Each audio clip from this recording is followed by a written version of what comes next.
Now let's take out all the tubes.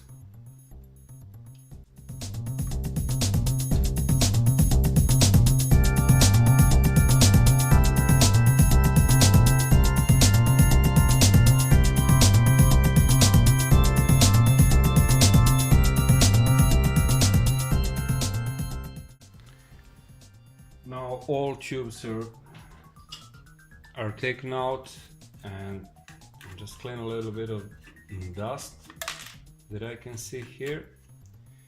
This cap is meant to be as indicator that will show what voltage is set.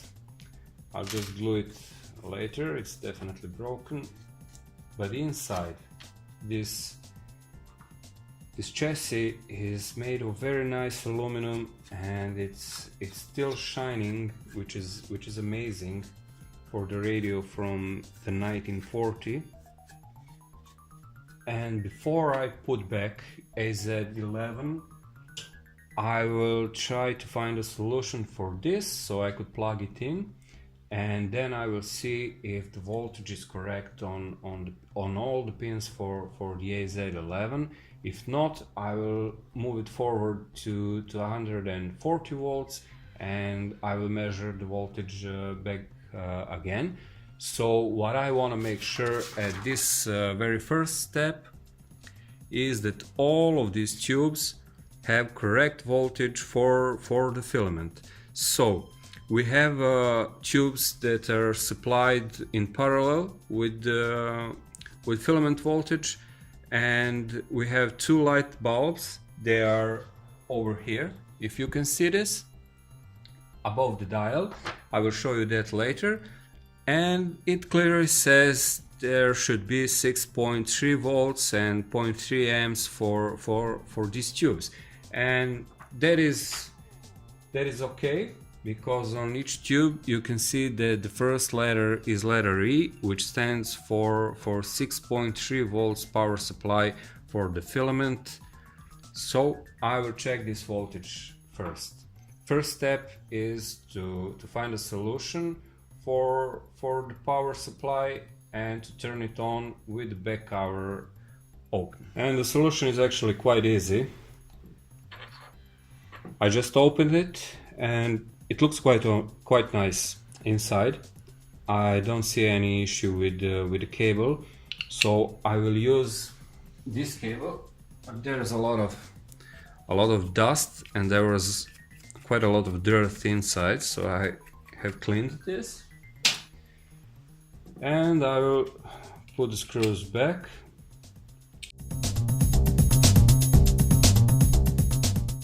And now I can plug it in and measure the voltage here on those pins. So I will now take the book to check the pin out of AZ1.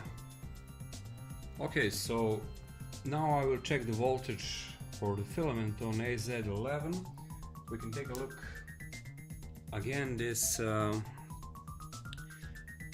data for AZ11.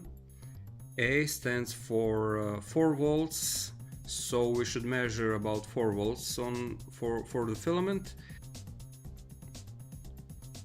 4.5, so not so bad, but it's 0.5 volts more than we need. Let's check E-tube.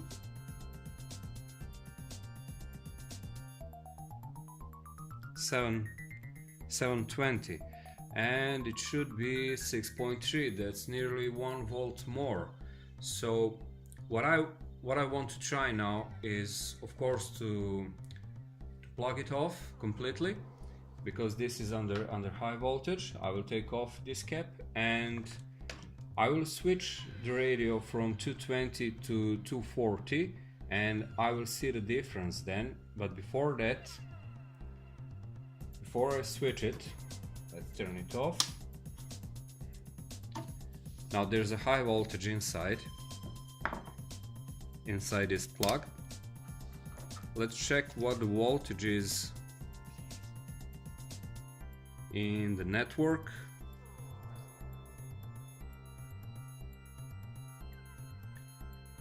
230 and the radio is set on 220, but it has 240, so we'll get some drop down in voltage when I put it on 240, and I really wonder what the change is going to be.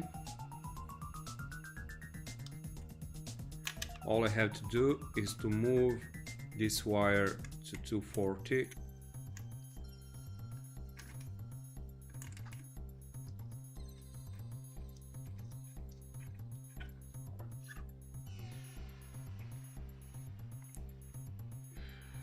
Now it's set on 240.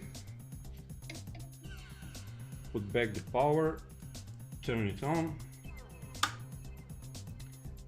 Now let's check the voltage again for AZ11. If we are closer to 4 volts, that would be very nice.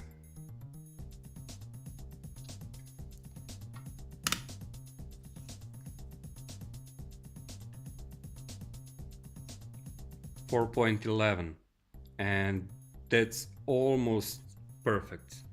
There is no voltage stabilization in this radio types, so this is excellent actually. Now let's check the E-tubes to see what the voltage is. That should be those pins over here.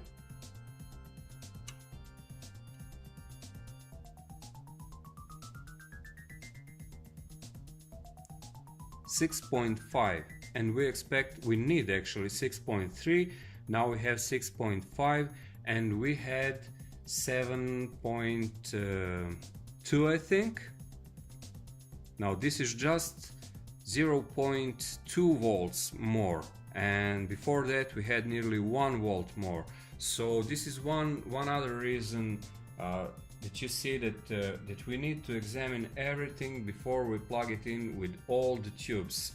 So now what I will do next is to put back AZ11 and to check direct current voltage to see if everything is going to be okay. And before I put back tubes for audio and for high frequency part, I want to replace those wires. Unfortunately, they're in very bad shape. I don't need 2 different colors, it's not important, it's alternating current.